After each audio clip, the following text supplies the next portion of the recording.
Foggy na naman na umaga mga ka-herb. Para tayong nasa langit.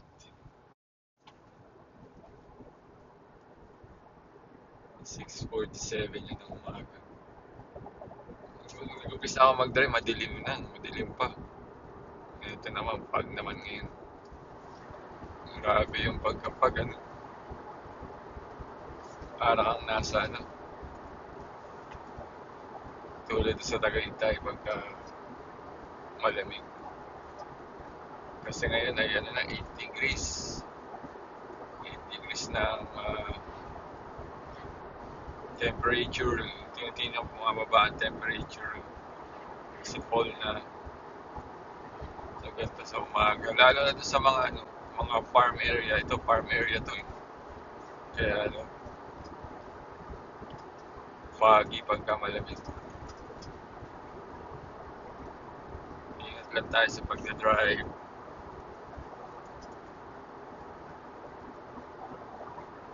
Okay.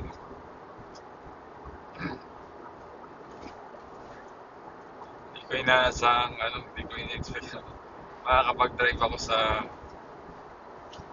Canada, sa gantong kumbaga yung sa foggy, ganito kapag, ganito kalamig, grabe ang snow, grabe yung winter. Hindi namin na-expect na makakarating kami dito sa Canada. Napasalamat kami sa Diyos. Hindi kami pinapabayaan. Ginagabayan kami.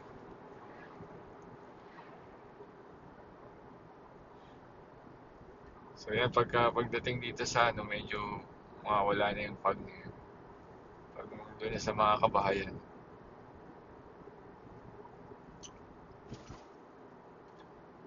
Grabe, no?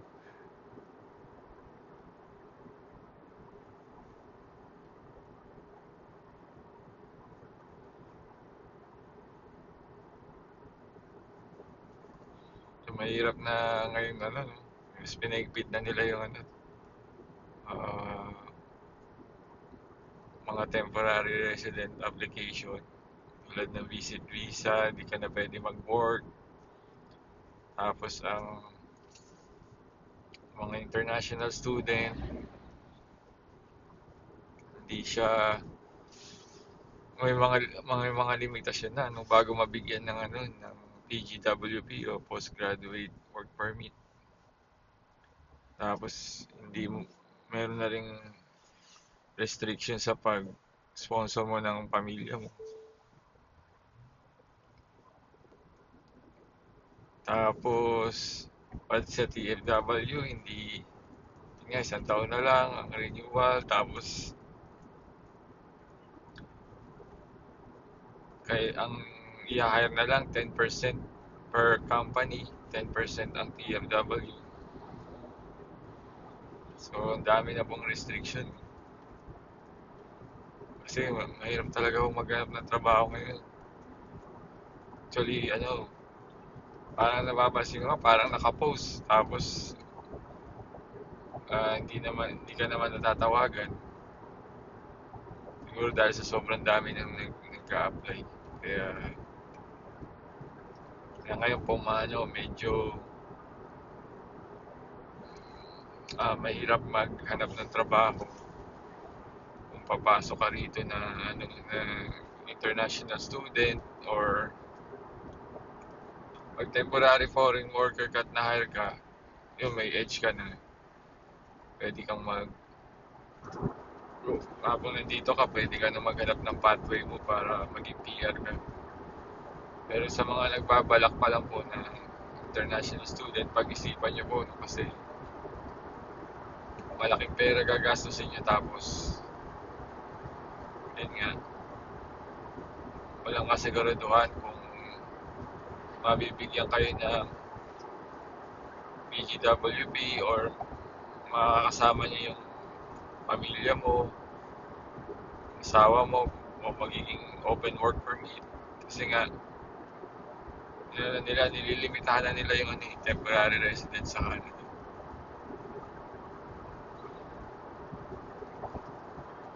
Tayo nga po sa biglang dami ng pasok ng temporary resident, hindi naman na control at hindi naman sapat yung ah, open na trabaho sa mga tao sa Canada. So nangyari, tumaas ang unemployment, kulang sa bahay, yun kaya nagkaroon ng magang mahirap mag-apply, mahal ng mga bahay, renta ng bahay tumaas. Kaya pag-isipan niyo po muna kung international student kayo. Pero kung work permit at nabigyan kayo ng work permit, yun nga lang po, no, 1 year na lang. Ang inabot ko dati, 2 years, every 2 years, nililinyo ka.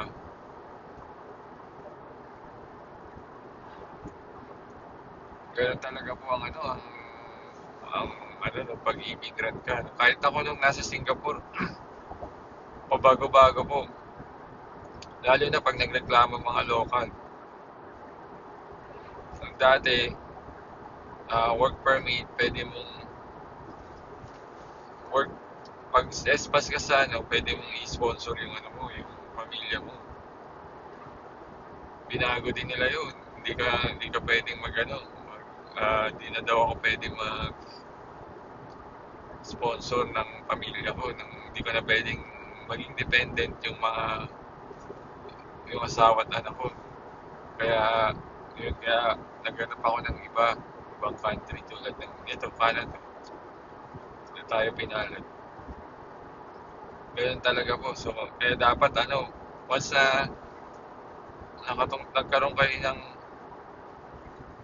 pagkakataong mag-work o may work permit kayo sa isang bansa, hanapin nyo na agad yung pathway para ma-permanent resident kayo. Kung plano nyo uh, magtagal or magstay sa country na yun tulad ng Canada.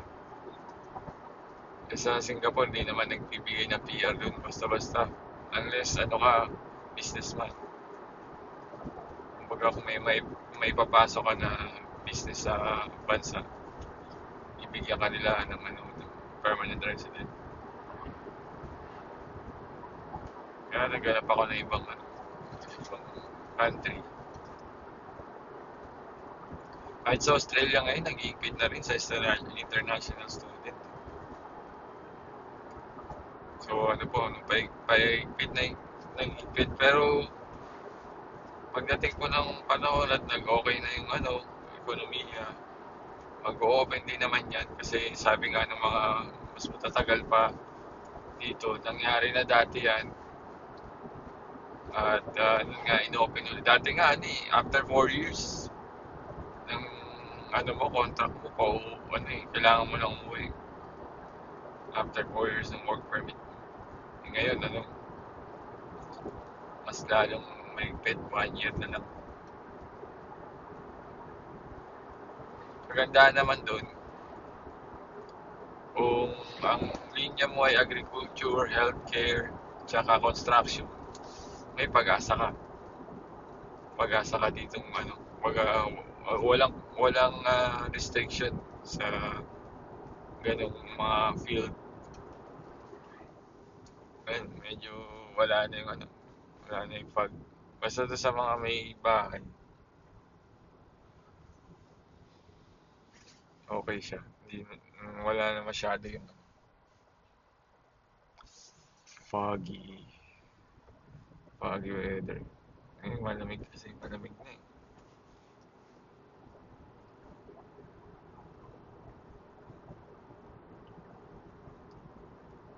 Tama nga tayo, nagtsatsaga tayo ng drive natin, 1.5 hours.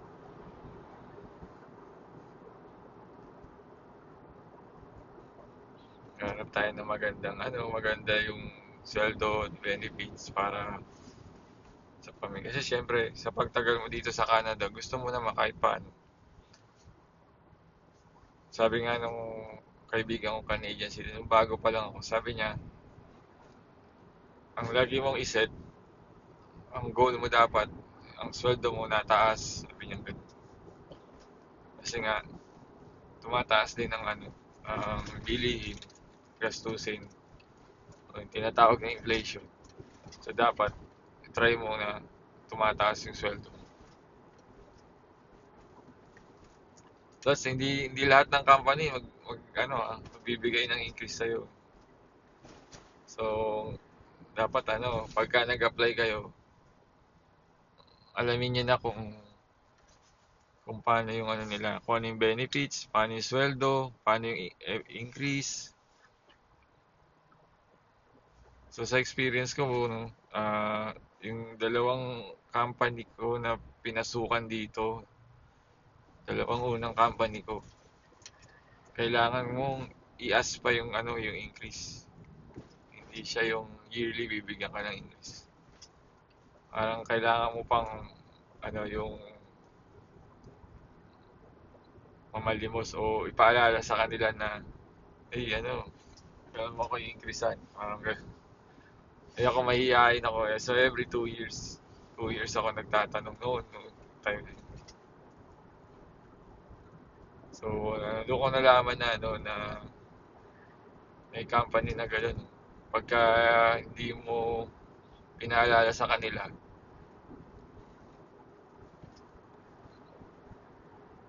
kakalimutan.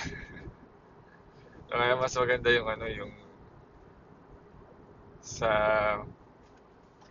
interview pa lang kung ino-offer na kayo, alam niyo na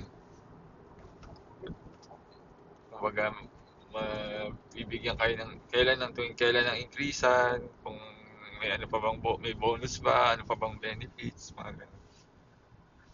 Kasi pag nakapasok ka na, syempre mahirap yung kukwit ka na naman, hanap ka na naman ng iba. So maganda rin kasi yung at least 2 years ka sa company, minimum, para maganda yung mo, resume mo pagka lumipat ka sa ibang company. Tsaka reference dito, no? Yung speaking of reference, yung isang kaibigan namin na layoff din doon sa dati namin pinasukan. Kung sumusubaybay kayo sa channel ko. Sa siya, sa may border siya, sa may US siya na nag-apply kasi dito nga yung kanyang field, siya sa medical technologies, pero ano pero siya yung tawag dito, kailangan pa niya ng lisensya dito, mas madali sa US. So doon siya nag-apply. So yun know, tinawagan si Mrs. para ask kung pwede ako maging reference. So may reference po dito, kaya mahalaga, maganda yung at least aalis ka sa company kahit paano, may mga kaibigan ka, maganda yung iniwan mo sa company na pangalan mo, para pag kailangan ka ng reference, walang problema, di ba? May bibigay ka, at maganda yung, kasi kailangan maganda yung bibigay nila na sagot sa mga tanong ng hiring manager. Ngayon, pagka di maganda yung nyo, relationship nyo doon sa dati nyo pinasukan, o di mahirap yun, di ba? Ma, kayo, mahirapan kayong matanggap kung sisiraan kayo ng kasama nyo sa dati nyo kasama sa work, o yung dati nyong supervisor or manager. Pag na naman dito,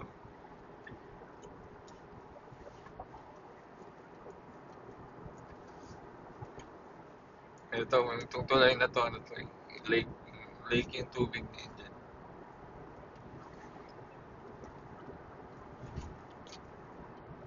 Grabe yan.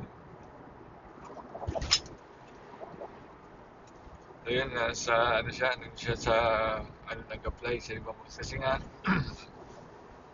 field dito sa ang medical, ang nurse, hindi agad-agad pwede maging nurse. May kukuha ka pa ng parang examination dito, licensure. Parang sa US, hindi yata ganun ka ano, kahirap maging nurse. So yun, kaya doon siya nag-apply kasi maganda nga ang career niya, ano eh, gaya ng healthcare.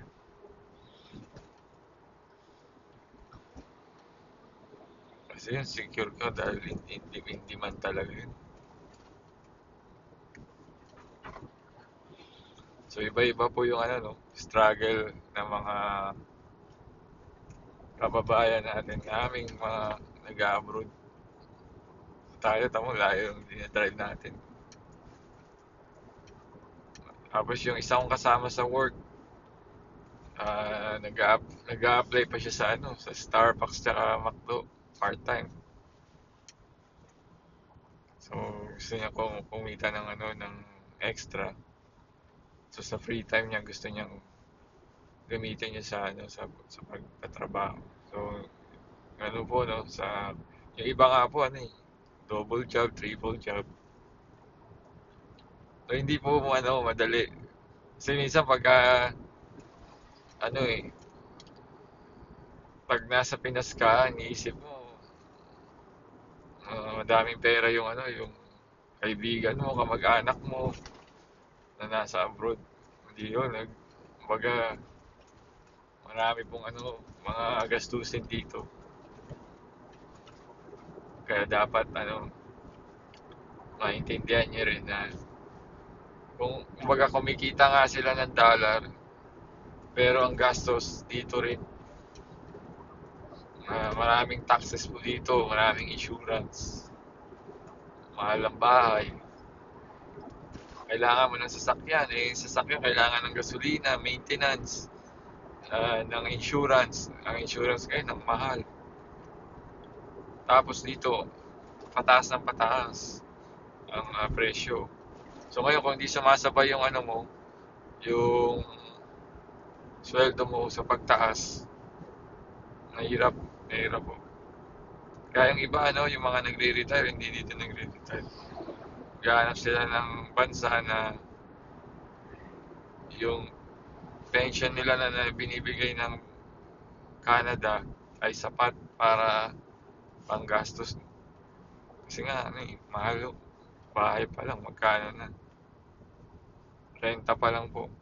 Swerte ka na siguro mga mag-asawa kayo, 1.5. Swerte ka na makahanap nun.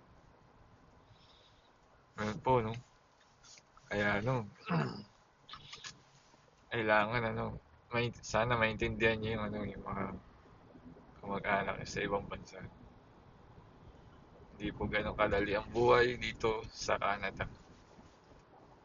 Di po, papunta na ako sa highway. At ingat po kayo dyan. At marami pong salamat. God bless.